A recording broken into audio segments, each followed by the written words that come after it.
दक्ष दुतेहिर जनिष्ठ मूर्त्याः नारायणो नर इति सब तपा प्रभा।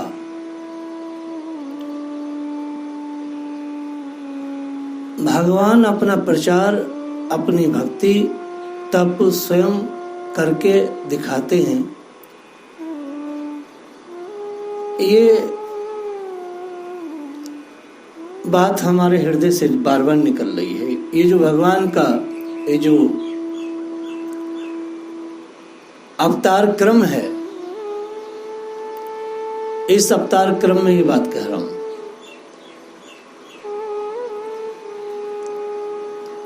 कोई व्यक्ति कहता है कि मैं भगवान का प्रचार करूंगा या भगवान का कुछ करूंगा, भगवान को प्रकाशित करूंगा, तो शास्त्र क्या कह रहा है आप इसे देखें।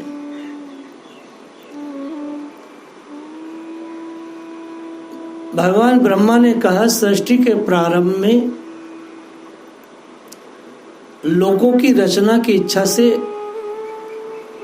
मैंने तपस्या किया। मेरे अखंड तप से प्रसन्न होकर तप अर्थ वाले सन नाम से युक्त होकर सनक, सैनंदन, सनातन और सनत कुमार के रूप में भगवान ने अवतार लिया। आप विज्ञान देखिए, ब्रह्मा जी ने तप किया,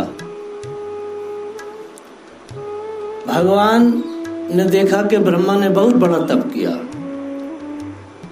तो तप करने का रिजल्ट क्या निकला, परिणाम क्या निकला कि परमात्मा ने एको बहुश्याम अपने शरीर से तपस्वी ही प्रकट करे।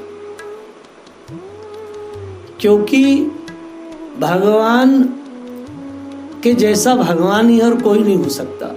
तो सनकादि ऋषि जो चतुर कुमार हैं, भगवान ने उनके स्वरूप में अवतार लिया।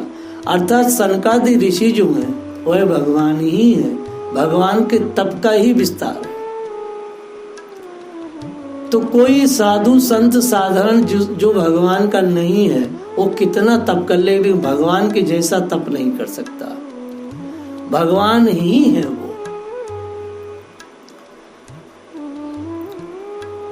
इस अवतार में भगवान ने परम तत्व का अपने हृदय में साक्षात्कार कैसे हो, इस सनकादि ऋषियों के द्वारा ठाकुर जी ने प्रस्तुत किया।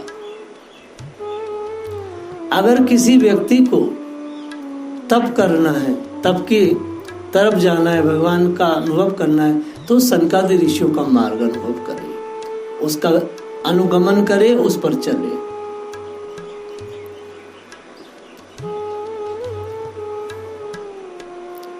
आगे चल के भगवान ने धर्म की पत्नी दक्ष कन्या मूर्ति के गर्भ से नर नारायण के रूप में प्रकट हुए।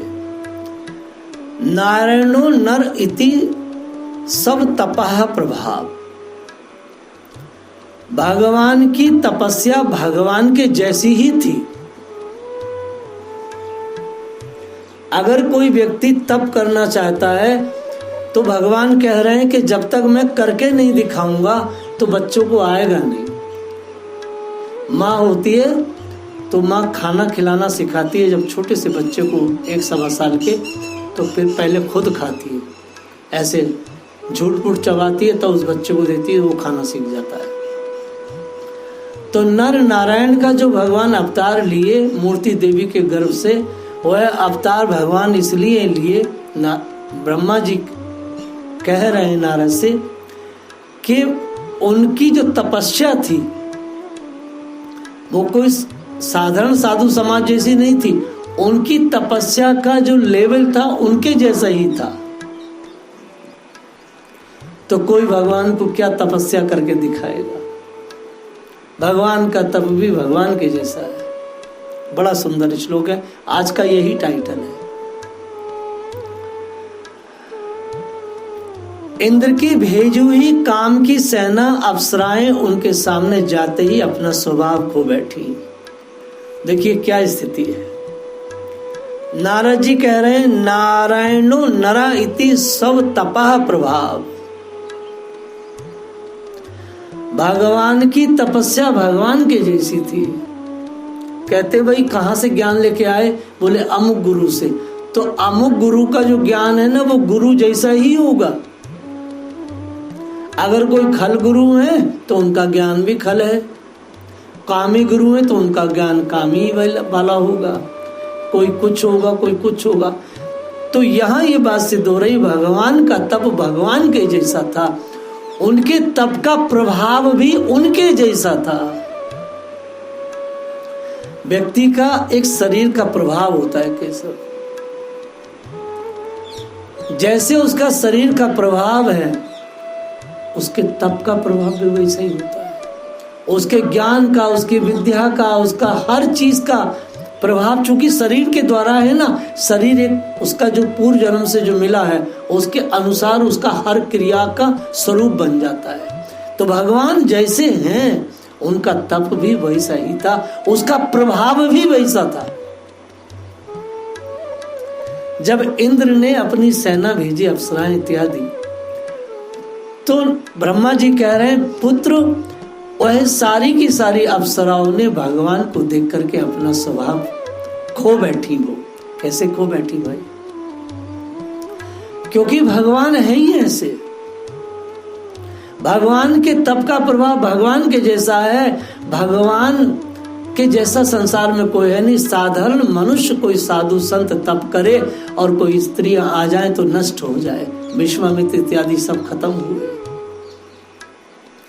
लेकिन भगवान के तप का प्रभाव भगवान के जैसा है। अप्सराएं आई तो वो अपनी सुध-बुध खो बैठी, अर्थात वह सब भी डर के भयभीत होकर के, शास्त्रों में वर्णन आता है, भजन करने बैठ गई। उनका स्वभाव खत्म हो गया। उनके स्वभाव में जो कामुकता थी, उनके स्वभाव में जो कुचेष्टाएं थी, यौन तृप्ति का जो उनका मार्ग था, वह सब यौन तृप्ति का मार्ग नष्ट होकर के आत्म तृप्ति का मार्ग उन्होंने पकड़ लिया। भगवान के तप का प्रभाव है। नारायणो नर इति सब तपः प्रभाव। जैसे नामाचार्य हमारे जो हरदास ठाकुर हुए, उनके पास जब वेश्या आई तो वो अपना स्वभाव खो बैठी, वो नाम में रत हो गई। जब भगवान के भक्तों में इतनी शक्ति है तो आप बताइए भगवान में कितनी होगी। नारायणो नर इति सब तपः प्रभाव। बड़े बड़े हमारे यहाँ जीव गोस्वामी पाद के पास जब मीरा जी आई तो जीव गोस्वामी ने क्या जवाब दिया संसार को पता है। क्योंकि मीरा जी बहुत सुंदर थी, बहुत सुंदर मैया थी, क्योंकि वो पूर्व जन्म की गोपी थी, भगवान की बिछड़ी हुई। तो मनुष्य का तप उसके अपने जो उसका स्वरूप है, उसका जो स्वभाव है, उसकी जो वृत्तियां संस्कार है, उसके अनुसार ही फलभूत होता है। भगवान का तप भी भगवान के जैसा था।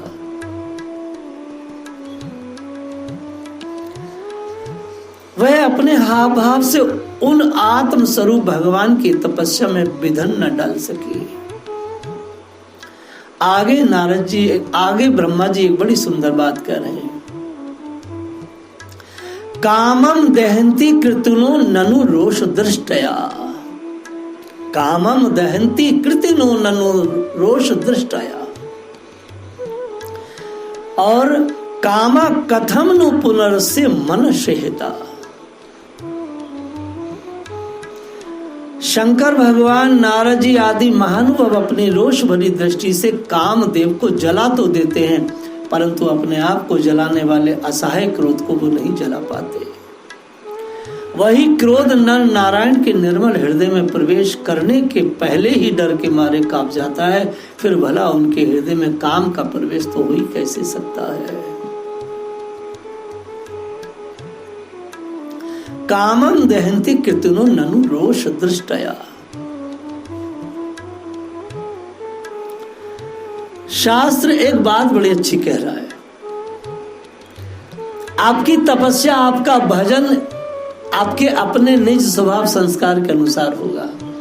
एक बार बहुत बड़ा सुअर था, नाम था उसका हुसैन नाम का कोई बहुत बड़ा एक चित्रकार था इंटरनेशनल लेवल पर। उसने माँ सरस्वती का नग्न चित्र बनाया सुअर ने। क्योंकि व्यक्ति जो कुछ भी करता है, खाना बनाता है, कपड़े धोता है, सफाई करता है, बागवानी करता है, कोई किताब लिखता है अपने निज स्वभाव संस्कार वृत्ति के अनुसार, वो किताब भी जगत में वही काम करेगी जो वो था। रावण ने 1,00,000 श्लोक की रावण संहिता लिखी, मानते हो? उसमें बड़ी अच्छी अच्छी बातें, लेकिन उसका रिजल्ट क्या है? शून्य, क्योंकि असुर के द्वारा है। कुरान मोहम्मद ने कलेक्ट किया, क्योंकि मोहम्मद का जो कैरेक्टर था उसके अनुसार कुरान है। आप देखिए क्या स्थिति है, व्यक्ति का जो संस्कार वृत्ति है, जो उसका छुपा हुआ सड़ा गला या अच्छा बुरा जो भी कुछ है, उसके अनुसार उसके शरीर से प्रकाशित होती है चीजें। आप भजन करो, कुछ करो, तप करो, यह कह रहे नारायणो नरायति सब तपा प्रभाव। भगवान का तप भगवान के जैसा ही प्रभावशाली था। क्या बात है, आज का यही टाइटल है। अब देखिए दूसरा श्लोक में उठा रहा हूं, कामम दहंति कृतिनो ननु रोष दृष्टया। भगवान शंकर इत्यादि रोष भरी दृष्टि से कामदेव को जला देते हैं, लेकिन अपने क्रोध को नहीं जीत पाते। भगवान शिव को जब क्रोध आता है तो सनकादि को मारने दौड़े। अरे तुमने मुझे नमस्कार नहीं किया, मैं तुम्हारा बड़ा भाई हूं। मोहिनी अवतार में ठाकुर जी के पीछे भागे, तो आसान नहीं है। अब देखिए इस श्लोक के टीका में कुछ बातें स्मरण कर रहा हूं आचार्य गणों की। आचार्यों ने कहा, प्रतिकूल वर्जनम भक्ति रसामर सिंधु कामा कथम न पुनर्स्य मन शेहिते। जो काम है केशव, जो क्रोध है, जो लोभ है, ये जो एलिमेंट्स हैं, ये एलिमेंट्स जहां से डेवलप होते हैं, जहां से ये हमें मिलने वाले हैं, जहां से इनके वेव्स आने वाले हैं, ऐसे आसपास एलिमेंट्स को अपने पास रखे ही ना व्यक्ति। ना समझे आप? जैसे कोई व्यक्ति काम से बचना चाहता है तो वो हमेशा नारी से दूर रहे। नारी को ताड़ना कहा गया। मैं बार बार तुमसे एक ही बात कहता हूं, अपने शब्दों में कठोरता लाओ, लेकिन व्यवहार में तो सहनशीलता और सहिष्णुता होनी चाहिए। क्योंकि परम पूज्य गुरुदेव ने मुझे सिखाया था कि स्त्री को हमेशा कर्कश वाणी से बोलना, तो बचे रहोगे। तो ये जेनेटिक में तुम्हारे अंदर चीज आई हुई है। लेकिन कर्कशता के अंदर अगर आप मुलायमियत रखेंगे, समतत्व योग इच्छते, आप हर देवी के प्रति, नहीं तो भगवती स्वरूप है, अंदर से रखेंगे, बाहर से नहीं कहेंगे, तब उसको पता चल जाएगा आप अंदर से बड़े गदगद हैं। लेकिन आप ऊपर से कर्कश रहेंगे और अंदर से आप बिल्कुल सपाट रहेंगे, तो फिर विक्षेप आएगा सामने वाली आत्मा को। मैं तो खुद 25 साल कर्कशवाणी से बोला और भटकने नहीं दिया किसी को अपने आसपास। यही बचाव का रास्ता भी है, त्यागियों का यही रास्ता है, निवर्ती प्राण लोगों का यही शैली है। मुझे अच्छा लगता है, लेकिन अंदर से तो भाई तरलता हो तभी मजा आएगा। तो कह रहे हैं प्रतिकूल वर्जनम, आप अपने आसपास वो लोग रखो ही मत जहां से लोग प्रकट हो। आप वो चीजें अपने पास रखो मत जहां से काम प्रकट हो। आप वो चीज रखो ही मत अपने आसपास जहां क्रोध प्रकट हो। इसलिए एक निरंजन अकेले को बताया गया है। लेकिन लोक संग्रह, लोक कल्याण के लिए मठ निर्मित होते हैं, और परम पूज्य करपात्री जी महाराज ने इसकी संतुति की है कि सन्यासी वैसे तो मठ के पेड़ के नीचे रहे, लेकिन लोक संग्रह के लिए, लोक कल्याण के लिए मठों का निर्माण अत्यंत आवश्यक है। ये धर्म सम्राट चक्रपात्री जी ने कहा है।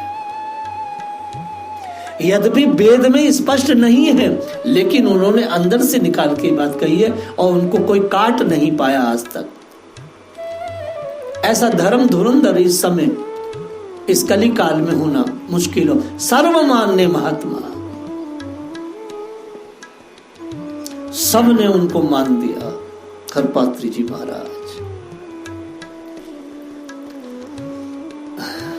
कमाल है। तो अपने पास काम क्रोध के जो कारण हैं, अपने पास उन्हें आने ही मत दो। अब देखिए, कोई जैसे शिष्य है आपका, कोई आपकी शिष्या है, आपको लगता है कि वो आपके आसपास रहे तो आप बिगड़ जाएंगे, कुछ ऐसे एलिमेंट्स है, कुछ ऐसी चीजें हैं, तो दूर से उनका समाधान करो, उन्हें आसपास मत जमने दो, उनसे वार्ता मत करो, उनका स्पर्श मत करो, उन्हें अपना सानिध्य मत दो, उनको अपनी दृष्टि मत दो। प्रतिकूल वर्जनम। भारतीय संविधान ने और शास्त्र संविधान ने, दोनों ने आपको ये अधिकार दिया है कि आप किससे बात करें, किससे ना करें। आप अपने घर में किसको रखें, किसी को ना रखें। आप किससे व्यापार करें, किससे ना करें। हम तो ब्राह्मण सन्यासी हैं, भिक्षा याटन करके हमारा जीवन चलता है। किससे लें और किससे ना लें, इसकी शास्त्रों ने और संविधान ने हमें आज्ञा दिया है। क्यों भैया? तो ऐसे एलिमेंट ना रखे जाए कि सब भगवान की तपस्या भगवान के जैसी है। छंदोमय मखमयो अखिल देवात्मा श्वासो अस्य नस्तः।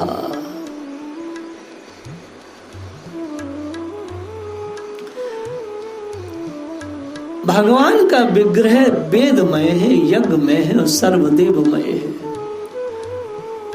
उनकी नसिका से श्वास के रूप में वेदवाणी प्रकट हुई।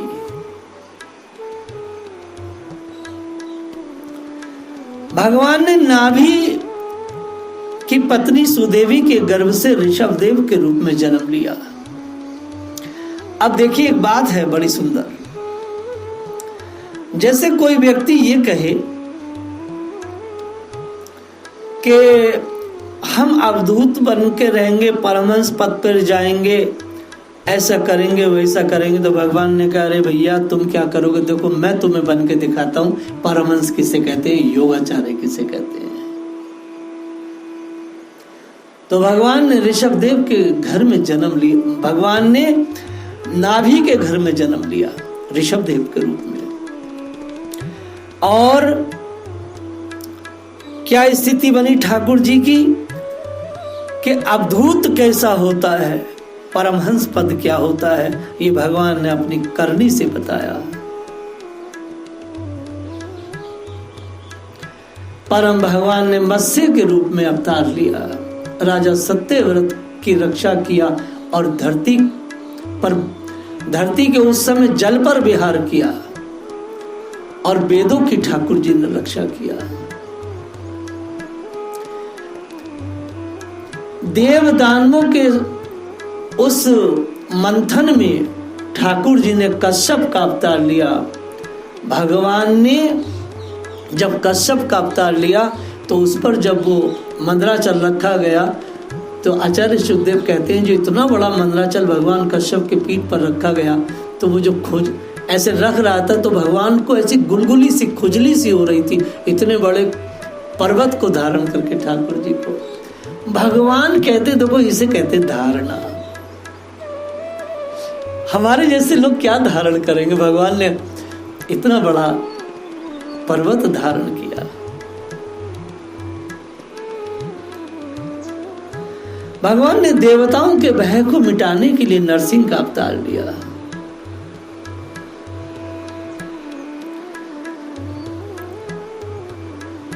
भगवान ने एक हाथी को बचाया। श्रवण मंगल नाम धये, भगवान का जो श्रवण है वो बहुत ही कल्याणकारी है। अब देखिए, एक बात मैं अंत में कहूंगा, जो लोग सन्मार्ग पर चलते हैं, जो लोग सत्य मार्ग पर चलते हैं, केशव, जो सत्य मार्ग पर चलते हैं, जो सच्चाई पर हैं, इस बात को आप सुन लो, फिर यही मैं विराम करूंगा आज के इस एपिसोड का।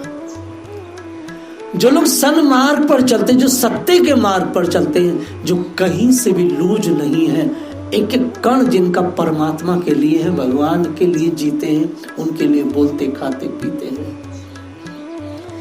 ऐसे सन्मार्ग व्यक्ति को यदि ईश्वर भी मारना चाहे या ईश्वर भी उसको नष्ट करना चाहे तो नष्ट नहीं कर सकता, क्योंकि सत्य जो है भगवान का ही स्वरूप है, और भगवान अपने स्वरूप को कैसे नष्ट कर सकते हैं। तो ऐसे सत्य पराधीन व्यक्ति को यदि परमात्मा को दंड देना हो,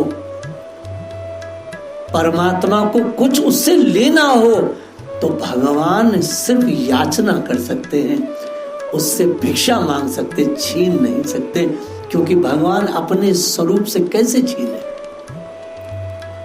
सत्य भगवान का स्वरूप है। महाराज बलि ने जीवन में कोई ऐसा गलती नहीं किया था। आचार्य सुखदेव, आचार्य शुक्राचार्य के सानिध्य में शुक्र ब्राह्मणों की सेवा याचना करके उन्होंने सब कुछ पाया था। ब्रह्मचर्य का व्रत रखा था उन्होंने, और उन्होंने काशी किया था, हरि नाम करते और ब्रह्मवादी, मतलब उनमें सब कुछ, प्रहलाद जी ने उनके शरीर में सब कुछ दिया था।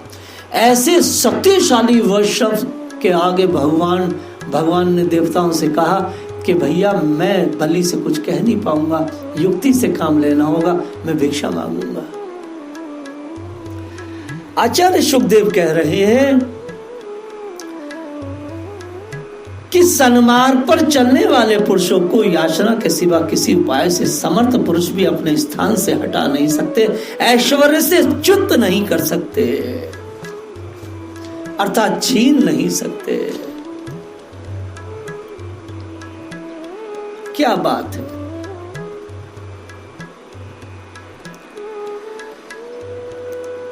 लोकान विष्क्रम ईमान यदाथ अधिक यज्ञ,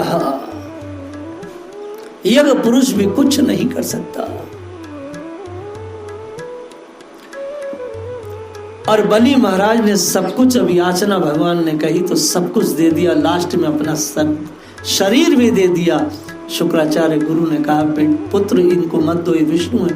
बोले नहीं गुरुजी, विष्णु के लिए तो सब कुछ है। इसलिए श्रीमद् भागवत कह रही है,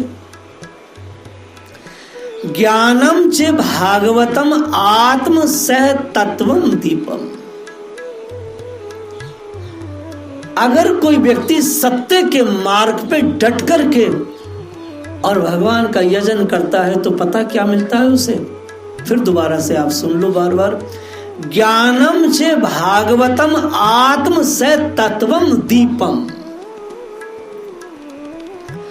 भगवान क्या देते हैं? योग देते हैं, ज्ञान देते हैं, आत्म तत्व को प्रकाशित करने वाला भागवत धर्म का उपदेश देते हैं। 4 चीजें देते हैं भैया। जो व्यक्ति सत्य के मार्ग पे आरूढ़ हो जाए और अंदर से इतना अंदर, भगवान परम पूज्य प्रातस्मरणीय गुरु महाराज कहा करते थे, आत्म शुद्धि सबसे बड़ा तप है, अर्थात अंदर बाहर से एक हो जाओ, अंदर बाहर से। तो क्या है शब्द? ज्ञानम च भागवतम आत्म से तत्वम दीपम। भगवान योग ज्ञान आत्म तत्व को प्रकाशित करने वाले भागवत धर्म का पूरी तरह से मता स्मृति ज्ञानम अंदर से उपदेश देते हैं, अर्थात 4 चीजें व्यक्ति को प्रदान करते हैं। भक्ति विनोद ठाकुर ने जैव धर्म नाम का एक बड़ा सुंदर दिव्य ग्रंथ लिखा है, वो इन चारों चीजों पर स्थापित है। योग, ज्ञान, आत्म तत्व और भागवत धर्म। और मेरे जीवन के यही 4 पिलर है, मैं इसी पर अपना काम करता हूँ, फोकस कर रहा हूँ पिछले 14 साल से।